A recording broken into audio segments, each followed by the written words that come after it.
Now at 10, this is Fox 61, Connecticut's news station. While I disagree with the findings of the recent report as to my conduct, I recognize that my continuing as first selectwoman will be a distraction to the important business that needs to be done. A major announcement from the Bethany First Selectwoman after months of fallout from the town's sexual abuse scandal. Thanks for joining us for the Fox 61 News at 10. I'm Brent Harden. I'm Sarah Sanchez. A lot of people in town had been calling for her to resign after a report outlined how she and the town mishandled numerous sexual abuse claims against a former Parks and Rec employee. Fox 61's Kay Pattyfoot has been following this story for months, and she joins us live in Bethany outside Town Hall with what went down tonight. Kay. Tonight's town hall meeting was not about the most recent release of the report of the handling of the sexual abuse allegations. It was actually a budget meeting, but many people packed the meeting room with intentions of calling out First Selectwoman Paula Francesco. She started the meeting off with a message most people wanted to hear. I am writing to inform you of my decision to resign from my position as After months of calls to resign, Bethany First Selectwoman Paula Francesco did that just Monday night at a town budget meeting. Applause rang out in the meeting room as Francesco read her resignation letter out loud. I recognize that my continuing as First Selectwoman will be a distraction to the important business that needs to be done. Last week, an independent report was released detailing the town's mishandling of numerous sexual abuse claims against Anthony Mastrangelo, a former Parks and Rec employee. Those claims were made by the families of 5 children between 2022 and 2024.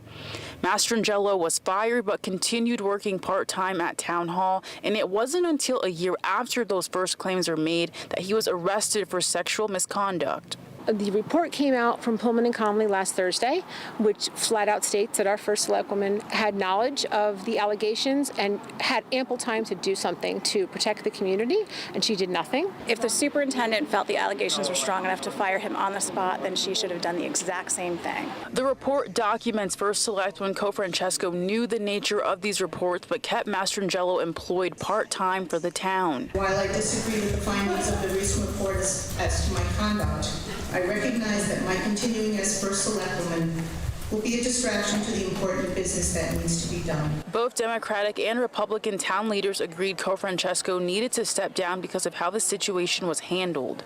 Some in town say they can finally begin to heal without her in leadership. This town needs to heal. We need to be able to move forward, and we can't with her in office. The remaining 2 board members will have a meeting to appoint the next selectman, and that appointment will happen after June 6th when Francesco formally resigns. In Bethany, Kay Pattyfoot, Fox 61.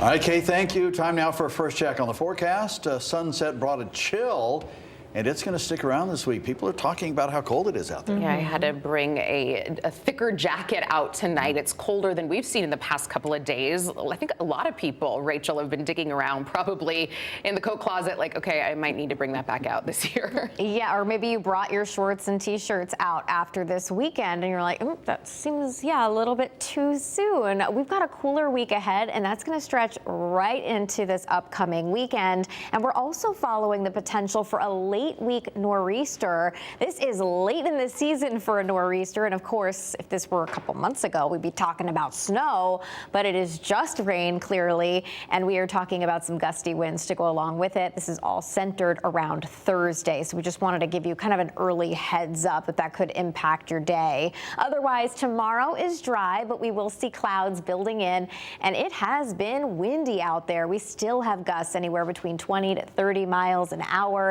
and as we head through the evening tonight, those winds will slowly diminish, but it's not going to be like flipping a switch. It will be, again, a gradual process. Temperatures right now close to 50 degrees in Hartford, mid-50s for the New Haven area. Disturbance spinning to the north and east of us. This will kind of move in our direction a little bit. We are not expecting any rain out of it, but we will see increasing clouds from it. Overnight lows will be in the 40s inland, near 50 for the shoreline, 41 in Torrington. That's a chilly start to the day. While we will begin the day with some sun, I think we'll see increasing clouds. Highs will be in the 60s, so similar temperatures to today, although a few degrees cooler and more clouds as the day wears on. We're going to time out some showers for later Wednesday and that heavy rain for Thursday. Your full forecast is coming up in just a bit. All right, Rachel, thank you. Well, it was a tense afternoon in Hartford for students, parents, and educators after a report of a gun inside Martin Luther King Jr. Middle School. The school went into lockdown right near the end of the school day. Fox 61's Valerie Moravi spoke with people waiting outside to pick up their students who were unsure of what was going on inside that school building. Yeah, parents and guardians we spoke with outside Martin Luther King Jr. Middle School in Hartford were deeply concerned when they heard police were searching for a gun inside the building. Now, they didn't expect police to find a fake gun made out of plastic. It's very concerning.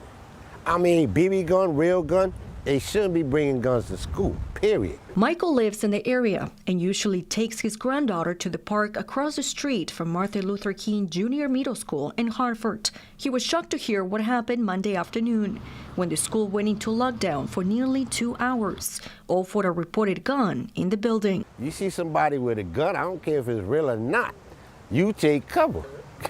That's it. A parent who did not want to be on camera told Fox 61 she was scared for her 8th grade daughter when she heard the news. She says students only had 20 minutes to evacuate after the lockdown was lifted. Hours later, police confirmed they found a plastic gun inside the middle school, but didn't say where it came from or who might have brought it to the school. I mean, as a parent, a grandfather, we need to do what we got to do. You can't just leave guns, I don't care if it's real or not, just laying around for somebody to pick it up.